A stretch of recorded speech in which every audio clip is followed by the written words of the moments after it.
young Kenyans have decided to go to the streets because they think the government is not really working for them per se.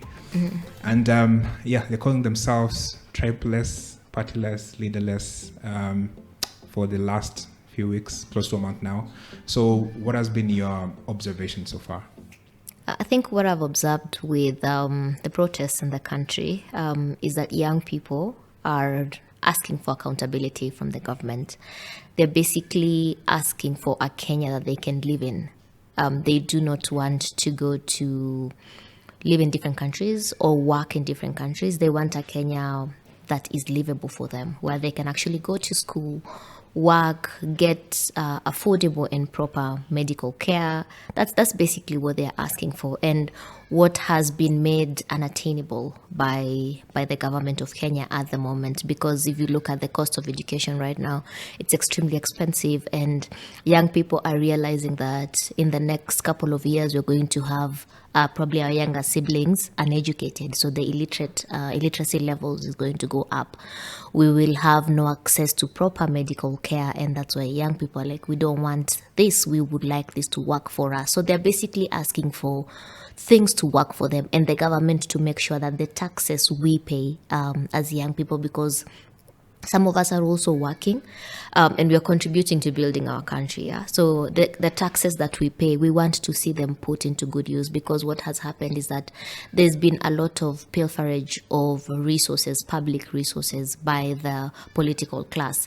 And young people are saying, we want our country to work for us, which is a very commendable thing, because we're not saying we don't like the president. No, we're saying we want the president to work for us. So we want him to provide what we need as young people, that we can continue living in Kenya and building our country.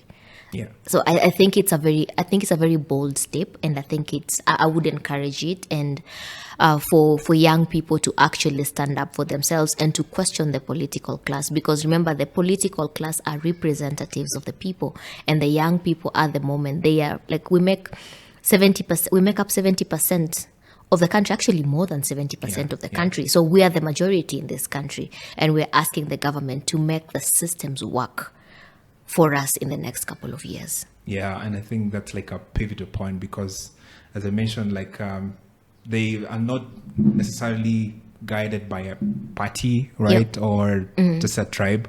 So it's just the young Kenyans who've come together and said, you know what, I think we can make a difference in the Kenya we want to see. And I think this gives activists a lot more hope in terms of what they've been doing for a couple of years. Would you call yourself an activist?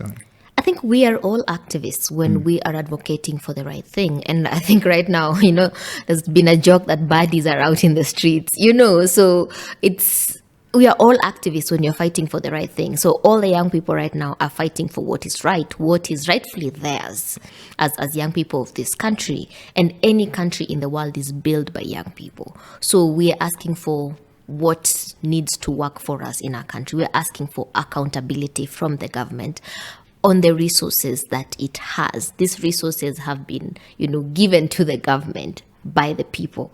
And the government needs to make sure that these resources works for the people. And one thing that I really like is that we're tribeless, we're partyless, and we're leaderless. The reason I like that is that for the longest time, politics in Kenya or protests in Kenya have been branded, to be from a certain tribe. Like we've been playing party politics for a long time, and we know the detriment of that. And I really like the fact that right now young people are saying we are partyless. So we don't associate with any party. What we are standing up for is what works for us as young people. And then we're also tribeless. We know the politics of tribe in Kenya.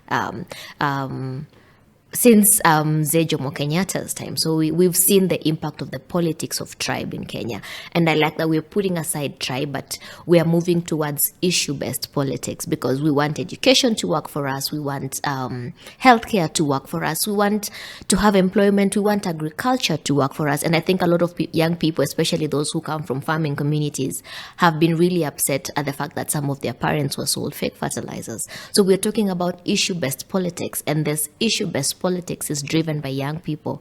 And the current leadership we have right now does not know how to deal with that because they're used to, any opposition having a face, having a tribe, and having a leader. But we don't have that. All of us are actually standing in unison and saying, this is not working for us. We want to live in our country.